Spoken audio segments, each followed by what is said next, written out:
Hey everyone, my name is Andy. Welcome back to another week of What's Up with the Housing Market.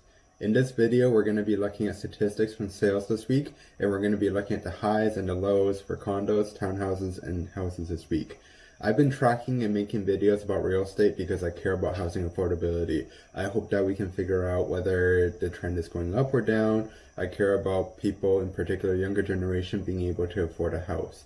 If you like this video, please subscribe to my channel so that you get the latest on what I'm doing as well as what's going on with the market. I try to make one every week, so hopefully lots of people watch it. As always, I'm not a realtor. Any information in here comes from numerous sources. I cannot guarantee the accuracy of these data, but I believe that they're the most accurate. If you plan on making real estate decisions, please consult a realtor. This week we saw 123 transactions posted, which is 28 less than the week before. Last week we saw a massive increase due to sales of one of the new builds, so that's why there was lots of transactions. Now we're back to about normal volume before the influx of all those sales the previous week. This week we saw a decrease of apartment sales to 57 due to no pre-sale, which means the average building age went up as well as the other amounts. Average sale dollar went down because transactions are from older apartments, but median sale stayed relatively the same. The average dollar per square feet is relatively the same as well. Overbid average went up because people aren't paying sticker prices for their pre-builds like last week. For townhouses, there was a decrease down to 21 transactions by about 3. The average sale dollar, the average dollar per square feet went down, while the average square feet of properties went up. This is normal with the sale of older buildings rather than newer but expensive townhouses. We saw an outlier with a property in Port Coquitlam with almost 4,000 square feet sold. Without this property, statistics are relatively similar to last week. People are still paying over 100,000 over asking, so if you're planning on making an offer, be prepared to fork out that amount. Hopefully you get lucky and you're part of the ones in the negatives, but you never know. For houses this week, we saw more transactions, not by much. Transaction and average sale went up. Average square feet also went up, as well as dollar paid per square feet. The average bid over asking price also went up to 133,000, so be prepared to fork out that amount of money for a bid on a place.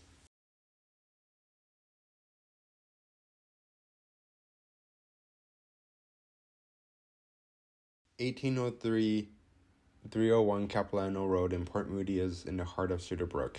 At $1.55 million, this is the most expensive apartment sold this week, but you do get a massive patio and a nice view of Rocky Point.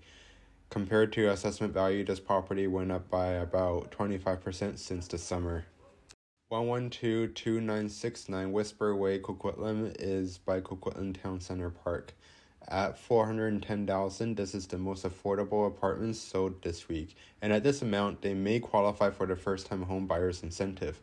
Compared to assessment value, this property saw a 20% improvement compared to last assessed value since the summer.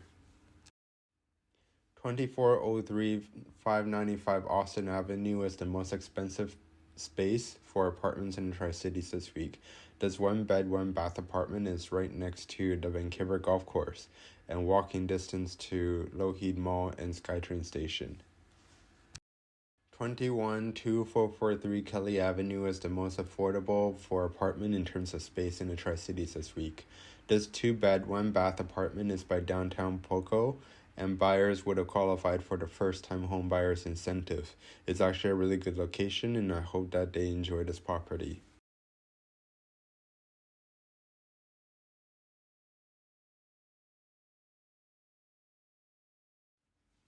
(143 Fernway Drive is a duplex in Port Moody. At $1.525 million, it's the most expensive townhouse this week. Although it is a duplex, it's categorized under a townhouse, but luckily there's no stratas or strata fees, so they could increase their mortgage qualification rate just a little bit if they need it. This property saw a 14% improvement from assessed value. Given the amount of space it has, it's actually below average square feet compared to the other townhouses. 371561 Booth Avenue is a townhouse complex in Coquitlam. At $650,000, it's the most affordable townhouse this week. Doesn't qualify for the first-time home buyers incentives, but we're not going to see that in the townhouse category. They came in under the average for $1 per square feet as well. This property saw a 21% improvement from assessed value. 307-3105 St. George Street is a townhouse unit in Port Moody. At $1.38 million overall and $1,084 per square feet, it's the most expensive townhouse by square footage to date.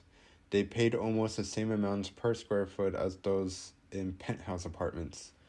Hopefully, they find a value in this townhouse. This property also saw a 25% improvement from assessed value based on this bid. 9-788 Citadel Drive is an older but more spacious townhouse unit in Port Coquitlam. At $1.5 million and 3695 square feet, they purchased this property at 406 square feet, which is rare to see something this low. This property saw a 36% improvement from assessed value.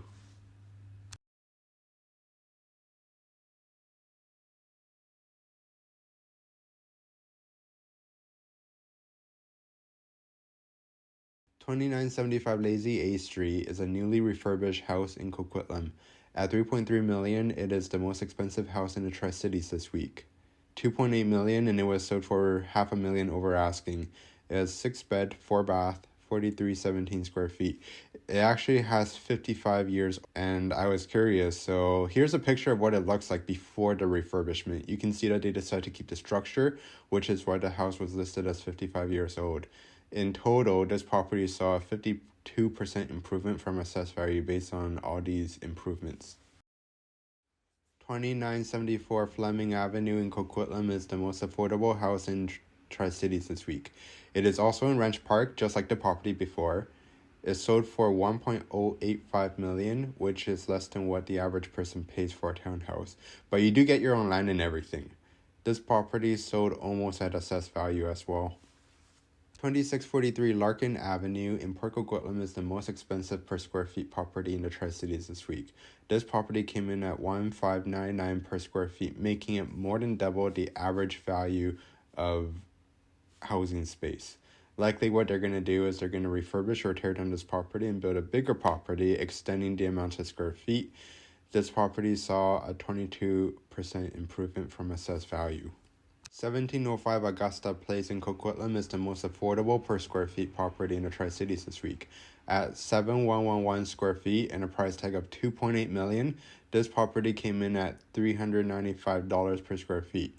Westwood Plateau isn't known for good public transportation, but it is a good family home for someone who wants to grow their family. This property saw a 16% improvement from assessed value.